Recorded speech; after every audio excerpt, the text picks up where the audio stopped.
పాకిస్తాన్ వాస్తవంగా ఆఫ్ఘనిస్తాన్ వాళ్ళని ఎక్కువ కాలం పాటు అక్కడ ఉన్నారంటూ తరిమేసింది. ఎందుకంటే తాలిబాన్లుకి సంబంధించినటువంటి తెహ్రీక్ ఈ తాలిబాన్ పాకిస్తాన్ వచ్చి ఇప్పుడు అక్కడ అరాచకాలు చేస్తుంది కాబట్టి వాళ్ళందరిని వెనక్కి పంపించేమని. ఇప్పుడు భారతదేశంలోని బంగ్లాదేశీయుల్ని వెనక్కి పంపిస్తుంటే ఫీల్ అవుతుంది.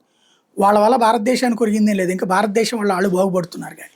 అదే సందర్భంలో రోహింగ్యాల వలన భారతదేశానికి ఒరిగిందేం కాదు. కానీ వాళ్ళిద్దరి వల్ల ఈ దేశానికైతే నష్టం ఉంది. వీళ్ళని పంపిస్తుంటే తప్పంటూ ఇక్కడ ఉన్నటువంటి ముస్లింలను రెచ్చగొడుతుంది. కానీ తమ ముస్లిం సామాజిక వర్గానికి చెందిన ఆఫ్ఘనిస్తాన్ పౌరులు తమ దేశంలో ఉంటే అంగీకరించలేకపోయింది. ఎందుకంటే తీవ్రవాద చర్యలకు సహకరిస్తున్నటువంటి తాలిబాన్ల తరపున ఉన్నటువంటి ఆఫ్ఘనిస్తాన్ ప్రజలని. అంటే వాళ్ళకొక న్యాయం, మనకొక న్యాయం. వాళ్ళు వెళ్ళేటప్పుడు కట్టుబట్టలతో పంపించిందంట. అక్కడ పాకిస్తాన్లో సంపాదించుకున్న డబ్బులు లాక్కుని పంపించిందంట. నగలు అవి లాక్కుని పంపించిందంట. బంగారం కూడా లాక్కుని పంపించిందంట. అందుకనే భారతదేశం వాళ్ళకి కావాల్సిన ఆహారము, బట్టలు ఇట్లాంటివి ఇచ్చి పంపించింది.